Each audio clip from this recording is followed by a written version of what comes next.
कौसल्या सुप्रजा रामपूर्वा सन्ध्या प्रवर्तते उत्तिष्ठ नरशार्दूल कर्तव्यम् दैवमाह्निकम् कौसल्या सुप्रजा रामपूर्वा सन्ध्या प्रवर्तते उत्तिष्ठ नरशार्दूल कर्तव्यम् दैवमाह्निकम् उत्तिष्ठोत्तिष्ठ गोविन्द उत्तिष्ठ गरुडध्वज उत्तिष्ठ कमलाकान्ता त्रैलोक्यम् मङ्गलम् कुरु उत्तिष्ठोत्तिष्ठ गोविन्द उत्तिष्ठ गरुडध्वज उत्तिष्ठ कमलाकान्ता त्रैलोक्यम् मङ्गलम् कुरु मातः समस्त जगताम् मधुकैटभारेः वक्षो विहारिणि मनोहर दिव्यमूर्ते श्रीस्वामिनि श्रुत जनप्रियदानशीले श्रीवेङ्कटेश दयिते तव सुप्रभातम्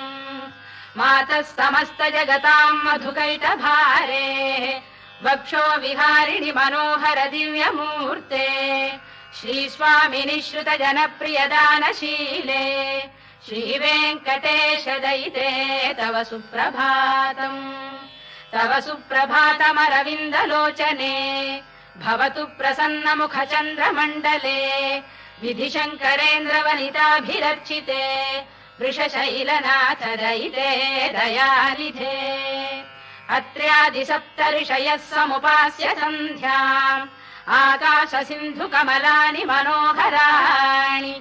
आदाय पादयुगमर्चयितुम् प्रपन्नाः शेषाद्रिशेखर विभो तव सुप्रभातम् पञ्चाननाब्ज भव षण्मुखवासवाद्याः त्रैविक्रमादिचरितम् विबुधास्तुवन्ति भाषापतिः पठति वासरशुद्धिमारात् शेषाद्रिशेखर विभो तव सुप्रभातम् ईषत्प्रफुल्ल सरसीरुहनारिकेलपूगद्रुमादिसुमनोहर पालिकानाम् आवाति मन्दमनिलः सह दिव्यगन्धैः शेषाद्रिशेखर विभो तव सुप्रभातम् उन्मील्य नेत्रयुगमुत्तम पञ्जरस्थाः पात्रावशिष्ट कदलीफलपायसानि भुक्त्वा सलीलमथकेलिशुकाः पठन्ति शेषाद्रिशेखर विभो तव सुप्रभातम् तन्त्री प्रकर्ष मधुरस्वनया विपञ्च गायत्यनन्दचरितम् तव नारदोऽपि भाषा समग्रमसहृत्करचार रम्यम् शेषाद्रिशेखर विभो तव सुप्रभातम् भृङ्गावळी च मकरन्दरसानुविद्ध झङ्कारगीत निनदैः सह सेवनाय गिर्यात्युपान्त सरसी कमलोदरेभ्यः शेषाद्रिशेखर विभो तव सुप्रभातम् योषा गणेन वरदध्नि विमथ्यमाने घोषालयेषु दधिमन्थन तीव्र घोषाः रोषात् कलिम् विदधते ककुभश्च कुम्भाः शेषाद्रिशेखर विभो तव सुप्रभातम् पद्मेश मित्र शतपत्र गतालिवर्गाः हर्तुम् श्रियम् कुवलयस्य निजाङ्गलक्ष्म्या भेरी निनादमिव बिभ्रति तीव्रनादम् शेषाद्रिशेखर विभो तव सुप्रभातम् श्रीमन्नभीष्टवरदाखिल लोकबन्धो श्री श्रीनिवास जगदेक दयैक सिन्धो श्रीदेवतागृह भुजान्तर दिव्यमूर्ते श्रीवेङ्कटाचलपते तव सुप्रभातम् श्रीमन्नभीष्टवरदाखिल लोकबन्धो श्री श्रीनिवास जगदेक दयैक सिन्धो श्रीदेवतागृह भुजान्तर दिव्यमूर्ते श्रीवेङ्कटाचलपते तव सुप्रभातम् श्रीस्वामि पुष्करिणिकाप्लव निर्मलाङ्गाः श्रेयोर्थिनो हर विरिञ्च सनन्दनाद्याः द्वारे वसन्ति वरवेत्र हतोत्तमाङ्गाः श्रीवेङ्कटाचलपते तव सुप्रभातम् श्रीशेषशैल गरुडाचल वेङ्कटाद्रिनारायणाद्रिवृषभाद्रिवृषाद्रिमुख्याम् आख्याम् त्वदीय वसतेरनिशम् वदन्ति श्रीवेङ्कटाचलपते तव सुप्रभातम् सेवा पराः शिव सुरेश कृशानुधर्म रक्षोऽम्बुनाथ पवमान धनाधिनाथाः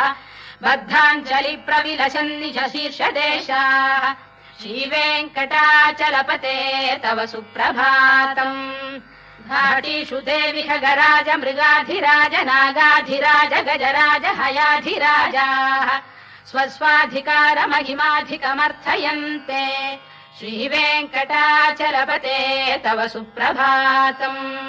सूर्येन्दुभौम बुधवाक्परि काव्यसौरि स्वर्भानुकेतु दिविषत्परिषत्प्रधानाः त्वद्दासदास चरमावधिदासदासाः श्रीवेङ्कटाचलपते तव सुप्रभातम् त्वत्पादधूलिभरितस्फुरितोत्तमाङ्गाः स्वर्गापवर्गनिरपेक्ष निजान्तरङ्गाः कल्पागमाकलनयाकुलताम् लभन्ते श्रीवेङ्कटाचलपते तव सुप्रभातम् त्वद्गोपुराग्रशिखराणि निरीक्षमाणाः स्वर्गापवर्गपदवीम् परमाम् श्रयन्तः मर्त्या मनुष्य भुवने मतिमाश्रयन्ते श्रीवेङ्कटाचलपते तव सुप्रभातम् श्रीभूमिनायक दयादिगुणामृताब्धे देवादिदेव जगदेक शरण्यमूर्ते श्रीमन्ननन्त गरुडादिभिरर्चिताङ्घ्रे श्रीवेङ्कटाचलपते तव सुप्रभातम् श्रीपद्मनाभ पुरुषोत्तम वासुदेव वैकुण्ठ माधव जनार्दन चक्रपाणे श्रीवत्स चिह्न शरणागत पारिजात श्रीवेङ्कटाचलपते तव सुप्रभातम् कन्दर्पदर्पहर सुन्दर दिव्यमूर्ते कान्ताकुजाम्बुरुह कुड्मललोल दृष्टे कल्याण निर्मल गुणाकर दिव्य कीर्ते श्रीवेङ्कटाचलपते तव सुप्रभातम् मीनाकृते कमठकोल नृसिंहवर्णिन् स्वामीन् परश्वत तपोधन रामचन्द्र शेषांश रामयदुनन्दन कल्किरूप श्रीवेङ्कटाचलपते तव सुप्रभातम् लेलालवङ्ग घनसार सुगन्धितीर्थम् दिव्यम् वियस्सरिति हेम घटेषु पूर्णम् धृत्वाद्य वैदिक शिखामणयः प्रहृष्टाः तिष्ठन्ति वेङ्कटपते तव सुप्रभातम् भास्वानुदेति विगचानि सरोरुहाणि सम्पूरयन्ति निनदैः कगुभो विहङ्गाः श्रीवैष्णवास्ततमर्थितमङ्गलास्ते धामाश्रयन्ति तव वेङ्कट सुप्रभातम् ब्रह्मादयः सुरवराः समहर्षयस्ते सन्तः सनन्दन मुखास्तव योगिवर्याः धामान्तिके तव हि मङ्गलवस्तु हस्ताः श्रीवेङ्कटाचलपते तव सुप्रभातम् लक्ष्मीनिवास निरवद्य गुणैक सिन्धो संसार सागर समुत्तरणैक सेतो वेदान्त वेद्य निज वैभव भक्त भोग्य श्रीवेङ्कटाचलपते तव सुप्रभातम् लक्ष्मीनिवास निरवद्य गुणैक सिन्धो संसार सागर समुत्तरणैक सेतो वेदान्त वेद्य निज वैभव भक्त भोग्य श्रीवेङ्कटाचलपते तव सुप्रभातम् इत्थम् वृषाचलपतेरिह सुप्रभातम् ये मानवाः प्रतिदिनम् पठितुम् प्रवृत्ताः तेषाम् प्रभात समये स्मृतिरङ्गभाजाम् प्रज्ञाम् परार्थ सुलभाम् परमाम् प्रसूते इत्थम् वृषाचलपतेरिह सुप्रभातम् ये मानवाः प्रतिदिनम् पठितुम् प्रवृत्ताः तेषाम् प्रभात समये स्मृतिरङ्गभाजाम् प्रज्ञाम् परार्थ सुलभाम् परमाम् प्रसूते कमलाकुच चूचुक कुङ्कुमतो नियतारुणितातुल नीलतनो कमलायतलोचन लोकपते विजयी भव वेङ्कटशैलपते कमलाकुच चूचुक कुङ्कुमतो नियतारुणितातुल नीलतनो कमलायतलोचन लोकपते विजयी भव वेङ्कटशैलपते सचतुर्मुख षण्मुख पञ्चमुख प्रमुखाखिल दैवत मौलिमणे शरणागत वत्सल सारनिधे परिपालय माम् वृषशैलपते अतिवेलतया तव दुर्विषहैरनुवेलकृतैरपराधशतैः भरितम् त्वरितम् वृषशैलपते परया कृपया परिपाहि हरे अधिवेङ्कटशैलमुदारमतेर्जनताभिमताधिकदानरतात् परदेवतया गदितान्निगमै कमलादयितान्न परम् कलये कलवेणुरवावशगोपवधू शरकोटिवृता स्मरकोटिसमात् रतिवल्लविकाभिमतात् सुखदात् वसुदेवसुतान्न परम् कलये अभिराम गुणाकरदाशरथे जगदेकधनुर्धर धीरमते रघुनायक राम रमेश विभो वरदो भवदेव दया जलधे अवनीतनया कमनीय करम् रजनीकर चारुमुखाम्बुरुहम् रजनीचर राजतमो मिहिरम् महनीयमहम् रघुराममये सुमुखम् सुहृदम् सुलभम् सुखदम् स्वनुजम् च सुखाय ममोघशरम् अपहाय रघुद्वहमन्यमहम् न कथञ्चन कञ्चन जातु भजे विना वेङ्कटेशम् न नाथो न नाथ सदा वेङ्कटेशम् स्मरामि स्मरामि हरे वेङ्कटेश प्रसीद प्रसीद प्रियम् वेङ्कटेश प्रयच्छ प्रयच्छ विना वेङ्कटेशम् न नाथो न नाथः सदा वेङ्कटेशम् स्मरामि स्मरामि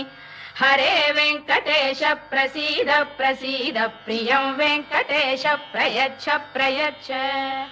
अहम् दूरतस्ते पदाम्भोजयुग्म प्रणामे क्षयागत्य सेवाम् करोमि सकृत्सेवया नित्यसेवा फलम् त्वम् प्रयच्छ प्रयच्छ प्रभो वेङ्कटेश अज्ञानिना मया दोषान् शेषान् विहितान् हरे क्षमस्वत्वम् शेषशैलशिखामणे अज्ञानिना मया दोषान् शेषान् विहितान् हरे क्षमस्वत्वम् शेषशैलशिखामणे ईशानाम् जगतोऽस्य वेङ्कटपतेर्विष्णोः पराम् प्रेयसीम् तद्वक्षस्थल नित्यवासरसिकाम् तत्क्षान्ति संवर्धिनीम् पद्मालङ्कृतपाणिपल्लवयुगाम् पद्मासनस्थाम् श्रियम् वात्सल्यादिगुणोज्ज्वलाम् भगवतीम् वन्दे जगन्मातरम् ईशानाम् जगतोऽस्य वेङ्कटपतेर्विष्णोः पराम् प्रेयसीम् तद्वक्षस्थल नित्यवासरसिकाम् तत्क्षान्ति संवर्धिनीम् पद्मालङ्कृतपाणिपल्लवयुगाम् पद्मासनस्थाम् श्रियम् वात्सल्यादिगुणोज्ज्वलाम् भगवतीम् वन्दे जगन्मातरम् श्रीमन्कृपाजलनिधे कृत सर्वलोक सर्वज्ञ शक्तनत वत्सल सर्वशेषिन् स्वामिन् सुशील सुलभाश्रित पारिजात श्रीवेङ्कटेश चरणौ शरणम् प्रपद्ये श्रीमन्कृपाजलनिधे कृत सर्वलोक सर्वज्ञ शक्तनत वत्सल सर्वशेषिन् स्वामिन् सुशील सुलभाश्रित पारिजात श्रीवेङ्कटेश चरणौ शरणम् प्रपद्ये आनूपुरार्पित सुजात सुगन्धि पुष्प सौरभ्य सौरभकरौ समसन्निवेशौ सौम्यौ सदानुभवनेऽपि नवानुभाव्यौ श्रीवेङ्कटेश चरणौ शरणम् प्रपद्ये सद्यो विकासि समुदित्वर सान्द्र राग सौरभ्य निर्भर सरोरुह साम्यवार्ताम् सम्यक्षु साहस पदेषु विलेखयन्तौ श्रीवेङ्कटेश चरणौ शरणम् प्रपद्ये रेखामयध्वज सुधाकलशातपद्रवज्राम्बुशाम्बुरुह कल्पक शङ्ख चक्रैः भव्यैरलङ्कृततलौ परतत्त्वचिह्नैः श्रीवेङ्कटेश चरणौ शरणम् प्रपद्ये ताम्रोदरद्युतिपराजित पद्मरागौ बाह्यैर्महोभिरभिभूत महेन्द्र नीलौ उद्यन्नखांशुभिरुदस्त शशाङ्कभासौ श्रीवेङ्कटेश चरणौ शरणम् प्रपद्ये सप्रेम भीति कमलाकर पल्लवाभ्याम् संवाहनेऽपि सबदिक्लममादधानौ कान्ताववाङ्मनसगोचरसौ कुमार्यौ श्रीवेङ्कटेश चरणौ शरणम् प्रपद्ये लक्ष्मी महीतदनुरूप निजानुभाव नीलादि दिव्य महिषीकर पल्लवानाम् आरुण्य संक्रमण तक्किल सान्द्र रागौ श्रीवेङ्कटेश चरणौ शरणम् प्रपद्ये निर्ज्ञानमद्भि शिवादि किरीटकोटि प्रत्युक्त दीप्त नवरत्न महप्ररोहैः नीराजना विधिमुदारमुपादधानौ श्रीवेङ्कटेश चरणौ शरणम् प्रपद्ये विष्णौ पदे परम इत्युदित प्रशंसौ यौ मध्व उत्स इति भोग्यतयाप्युपातौ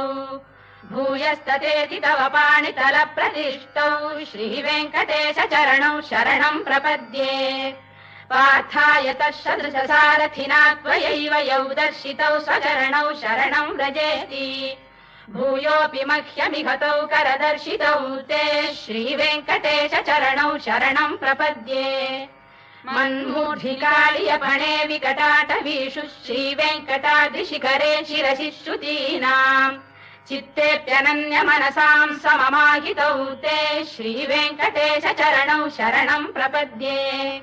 अम्लानघृष्यदवनीतलकीर्ण पुष्पौ श्रीवेङ्कटाद्रिशिखराभरणायमानौ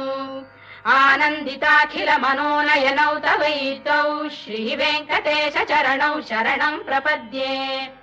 राय प्रपन्न जनता प्रथमावगाह्यौ मातुस्तनाविव शिशोरमृतायमानौ